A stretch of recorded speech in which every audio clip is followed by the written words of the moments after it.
먹으리라 하니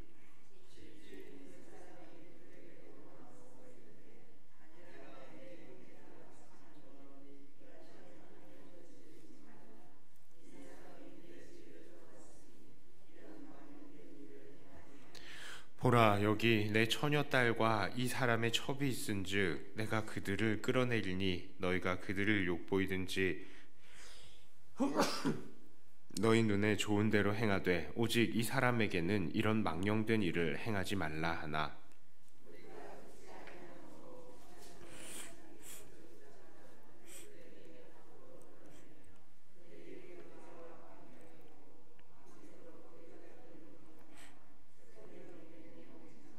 동틀 때에 여인이 자기의 주인이 있는 그 사람의 집 문에 이르러 엎드러져 밟기까지 거기 엎드려져 있더라.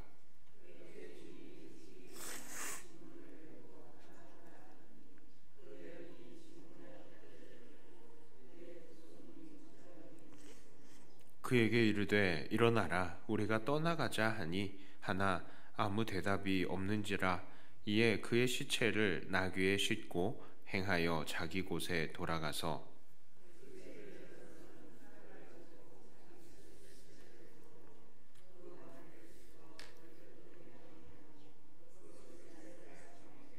함께 읽습니다.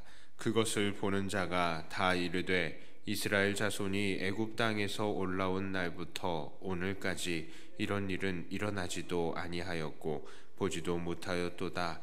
이 일을 생각하고 상의한 후에 말하자 하니라. 아멘. 오늘 말씀은 사사기 19장의 말씀입니다. 최근 새벽에 사사기의 각 장들을 보면서 17장부터 반복적으로 나타나는 말씀이 있습니다. 그것은 바로 그때에 왕이 없었다라는 것입니다. 그래서 사람들이 각기 자기의 소견에 옳은 대로 행하였다라고 말합니다. 오늘 사사기 19장도 바로 그 말씀으로 시작을 합니다. 19장의 주인공은 에브라임 산지 구석에 거류하는 한 레위 사람이었습니다. 그 사람은 유다 베들레헴에서 첩을 맞이했다라고 합니다.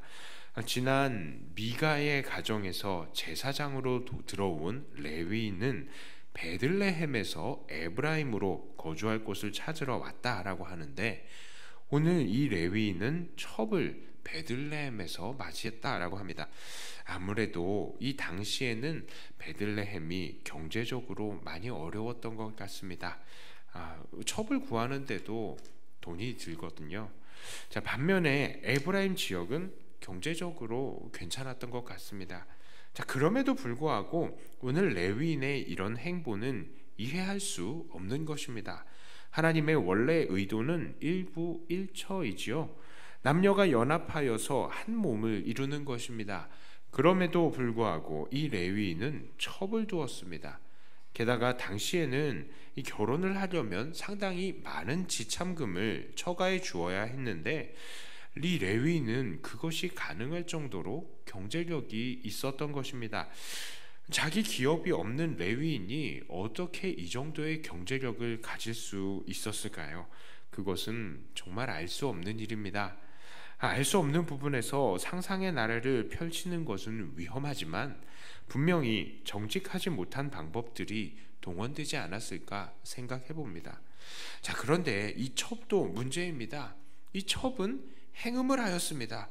그리고 남편을 떠나 친정으로 도망갔습니다. 성경은 행음한 사람은 분명히 죽이도록 하고 있습니다. 그러나 이 레위인은 그녀를 죽이지 않았습니다. 오히려 그녀를 달래러 그녀에게 찾아갔습니다. 이것을 보고 남편이 참 마음이 넓구나 라고 해서 그냥 넘어갈 문제가 아닌 듯 보입니다.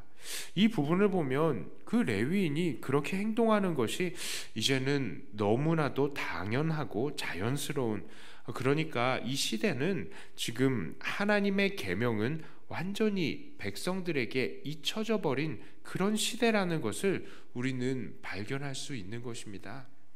그런데 사건은 이 레위인이 아내를 데리고 오던 길에서 발생했습니다. 이 레위인이 베냐민에 속한 기브아에 머물 때에 사람들이 그들이 머무는 집에 들이닥쳤습니다. 그리고 나서 그 집에 들어온 그 레위인을 끌어내려고 합니다. 그 레위인과 관계를 하겠다고 합니다. 그렇습니다. 지금 이들 하나님의 백성이라고 하는 사람들이 완전히 타락해서 소돔과 고모라, 하나님께서 멸망시키셨던 바로 그 소돔과 고모라처럼 타락해 있는 것입니다.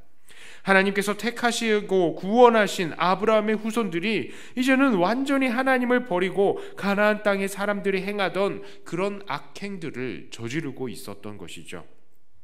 그런데 더 황당한 것은요, 지금 이 레위인이 자기의 아내를 집 밖으로 끌어내서 밤새도록 그 폭력배들에게 윤관당하도록 만든 것입니다. 그러니까 지금 이 사람은 자기 첩을 그저 자기를 위한 도구로밖에는 사용하지 않고 있었던 것이죠.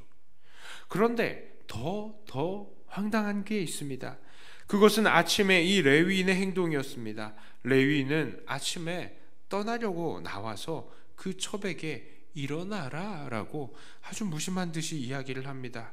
하지만 그가 발견한 것은 싸늘한 시체가 된 첩의 모습이었습니다. 그런데 더 황당한 일이 있습니다. 이 레위인이 그 여인의 시체를 나귀에 태우고 자기 집으로 돌아가서 시체를 12토막을 내서 이스라엘의 각 지파에 보낸 것입니다. 자기가 당한 이 악한 일을 알리기 위해서였습니다. 정말 황당한 일 위에 황당한 일이 더해집니다. 계속해서 더해지고 있습니다. 이것을 보면 정말 사람이 이렇게까지 악해질 수 있다는 사실에 놀랄 수밖에 없는 것입니다. 그런데 이들 이스라엘 백성들이 이렇게까지 타락하게 된 이유가 무엇입니까? 우리는 이 사사기를 보면서 사사기에 나타난 사이클이 있다라고 말씀드렸었습니다. 이스라엘 사람들이 이방신을 섬기면 하나님께서 징계를 하시고 백성들이 신음하면서 구원을 간구하면 하나님께서 사사를 보내주셔서 구원하시는 과정이요. 그런데 성경은 이들이 이런 타락과 구원의 사이클을 반복하면서 점점 더 악해진다라고 말하고 있습니다.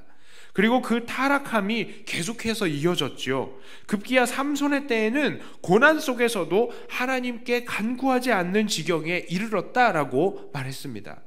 그런데 이제 우리는 이 모든 타락과 구원의 사이클이 더 이상 작동하지 않고 있음을 어느 순간인가 발견하게 되는 것입니다. 이제는 백성들이 타락을 하고 있는데 하나님께서 여기에 대해서 아무런 징계도 하시지 않으시는 것 같아 보이는 거예요. 왜 그렇습니까? 왜 이런 일들이 벌어졌을까요? 우리가 사사기를 계속 보아온 내용을 보면 알 수 있습니다.